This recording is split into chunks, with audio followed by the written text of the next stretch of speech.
بسم الله الرحمن الرحيم. وما توفيقي إلا بالله، عليه توكلت وإليه أنيب. ما زلنا أحبتي في الأرقام المميزة والإحلالات والمتشابهات والشرح في أسرار البنكنوت المصري. طبعا البنكنوت المصري فيه أسرار كتير جدا، وإحنا بنحاول إن احنا نستعرض مع حضراتكم بعض الاختلافات. ده فاروق العقدة، التوقيع الأول بتاعه لام 500. ده محمود أبو العيون لام 500. طبعا فاروق العقدة لام 500 التوقيع الأول ده هنا شغال هون في 9 مليون. أعتقد إن هو هيبقى إصدار حلو جدا مميز. في كونه إجا في آخر 10 مليون هيبقى إصدار نسبة وتناسب قليل. ده نجم غين 200 صلاح حامد غين 300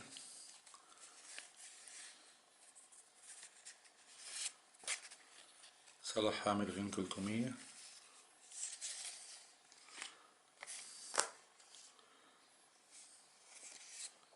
79 80 81. 3 أرقام ورا بعض متسلسلين في السيريال حلوين طبعا. يبقى هنا اسماعيل وهنا صلاح حامد.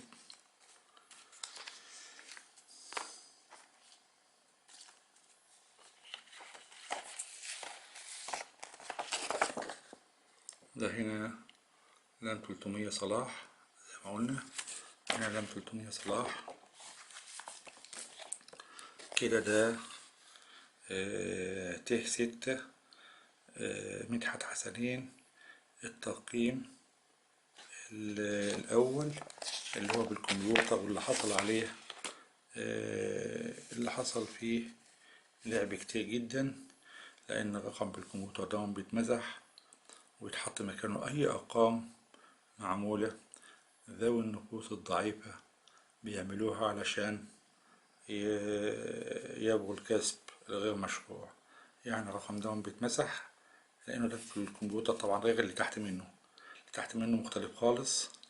الأولاني بالكمبيوتر ده ممكن يتمسح هو والته 6. الستة يبقى الأرقام الموجودة كلها معمولة بالكمبيوتر، ممكن تتمسح ويتحط مكانها أرقام تانية. ده محي الدين غريب ده صلاح حامل رقم حلو. ده 67 76 صلاح حامد. هيبقى فيه طبعا حاجات زي كده هنقدمها لحضراتكم بالنسبة للعملة المساعدة. لسه في عندنا حاجات حلوة برضه بالنسبة للعملة المساعدة، أرقام مميزة وكذا.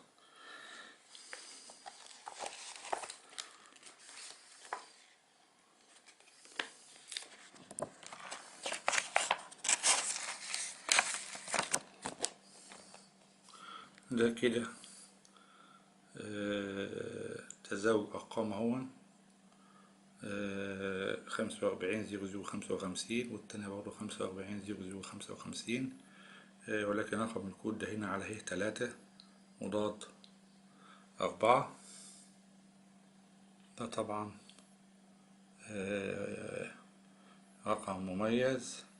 واحد لإسماعيل حسن وواحد لمحي الدين غريب، رقمين متشابهين وهم أزمنة مختلفة وتوقيع مختلفة، وتقرأ كده زي ما تقرأ كده برضو. يعني ممكن تتقلب كده وتتقلب كده وتقرأوا كده وتقرأوا كده. حاجة جميلة قوي برضو. فاروق العقدة ده 471. ده متهيألي مفيش فيه حاجة أبدا لأن هم أرقام مسلسلة. شلبي نجم محمود أبو العيون فاروق العقدة.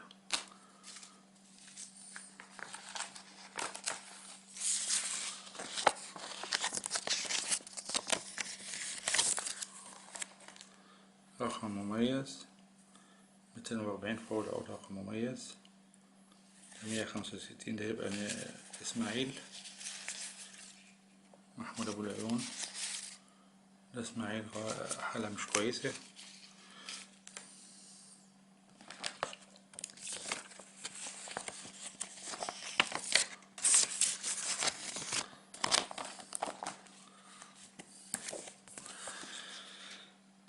دون يه 15 يه 15 هنا 54 ده هنا 4 5.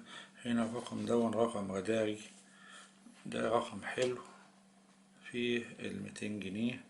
رقم 4501 من اليمين، 4501 من الشمال، حلو. الرقم اللي تحت منه يه 1 مهمة جدا. أول إصدار ل200 جنيه المصرية، يه 16 الحجم الكبير، يه 16 الحجم الكبير، يه 16 الحجم الكبير، يه 17 الحجم الصغير، باين طبعا.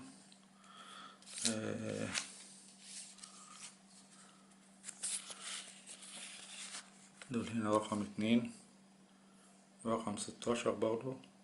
16 ده هو نهاية الحجم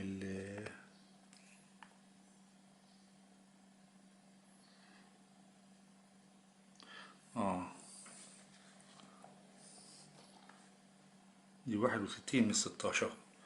61 ده أنا غلط، وده رقم 2. هي 61.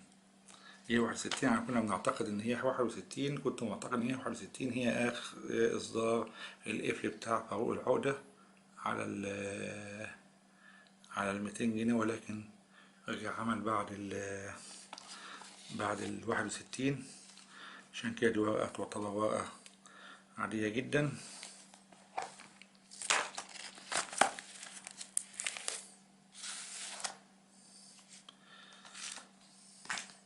هواية العملة هواية مميزة جدا طبعا، هواية جميلة، ولكنها هواية مكلفة جدا، عايزة صبر وعايزة مجهود، عايزة فلوس.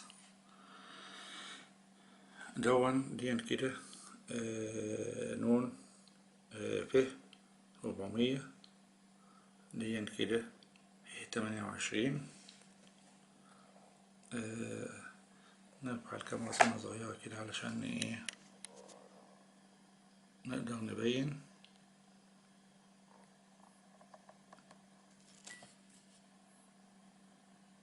يبقى دي كده ف 400 هي 28 وهي 28. اللي فوق دي توقيع إسماعيل حسن، واللي تحت توقيع محمود أبو العيون.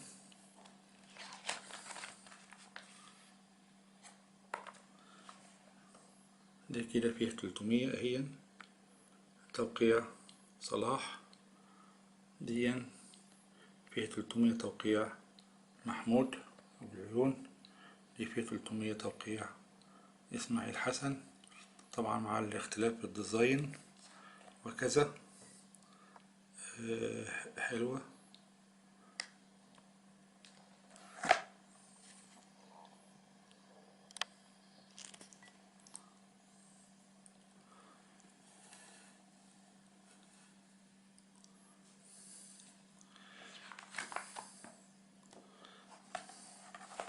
دي كده كاف 18 اللي هو قفل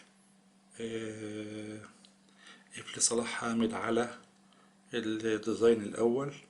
دي كاف 19 مفتاح صلاح على الديزاين دون. ورقة مهمة جدا دي. الورقة الوحيدة الكاف 18 دي الورقة الوحيدة اللي هي بالخيط المدفون رقم 2، كل 18 بالخيط المدفون رقم 1 ما عدا دي 85 كاف 85 دون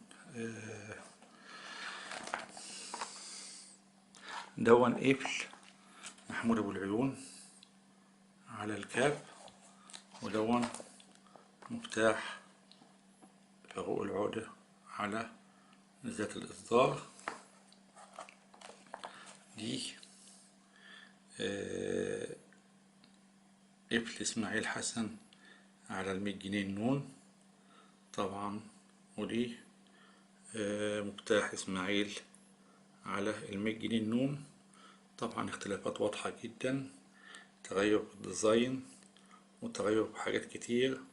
التاريخ هنا تاريخ برقم الكودي وهنا تاريخ برقم بالعادي.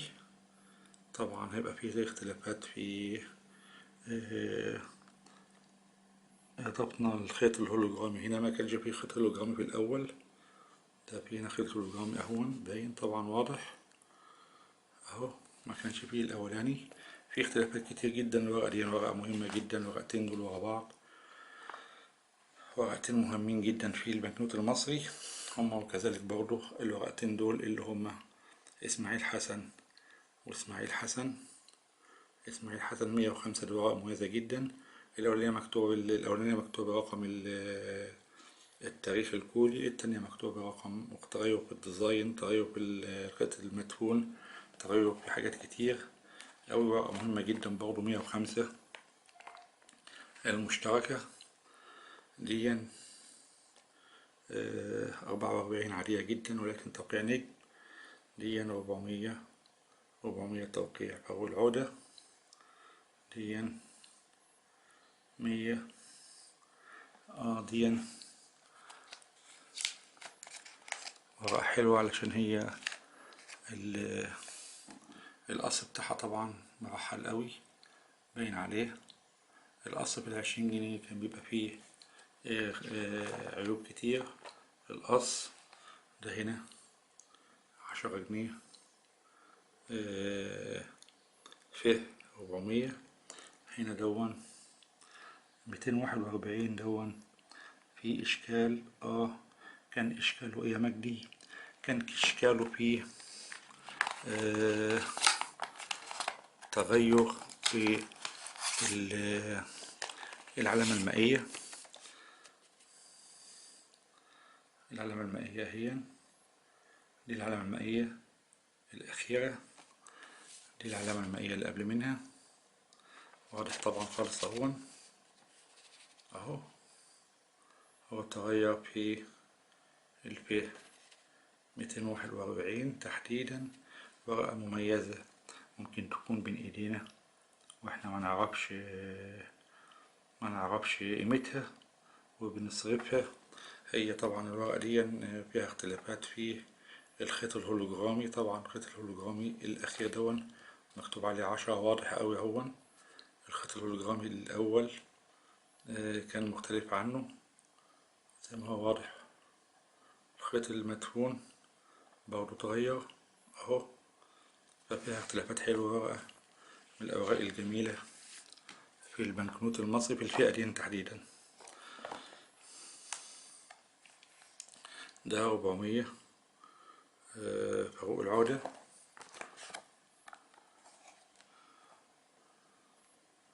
ده 600 إحلال. ده الإحلال ده 600، ده من أول 10 مليون وده من نهاية 10 مليون. طبعا 600 كله هيبقى فيه هنا اختلافات أكيد في العلامة المائية وفي الخيط المعدني. هنقول الاختلافات اللي فيها ايه. لام 600 علامة مائية الأولانية تاريخ 11/3 رقم سيريال 8,765,000. برضو يبقى كده. ما نحب نعمل دراسة بقى نقول ايه؟ نقول ان من اول لام 600 من اول 8 مليون، من اول 10 مليون ده 814,000 لحد 8,765,000 ده بالعلامة المائية القديمة. نشوف كده ايه ده برضه بالعلامة المائية القديمة. دول مفيش فيهم حاجة ابدا، دول اوراق احلالات فقط لا غير. مفيش فيها حاجة.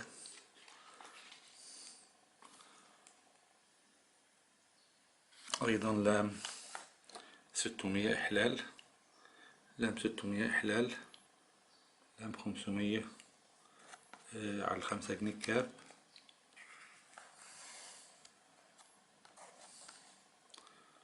لام 500 فوق العقدة، أرقام متقاربة متباعدة طبعا واضحة جدا فوقيا خالص، مش عايزة شرح.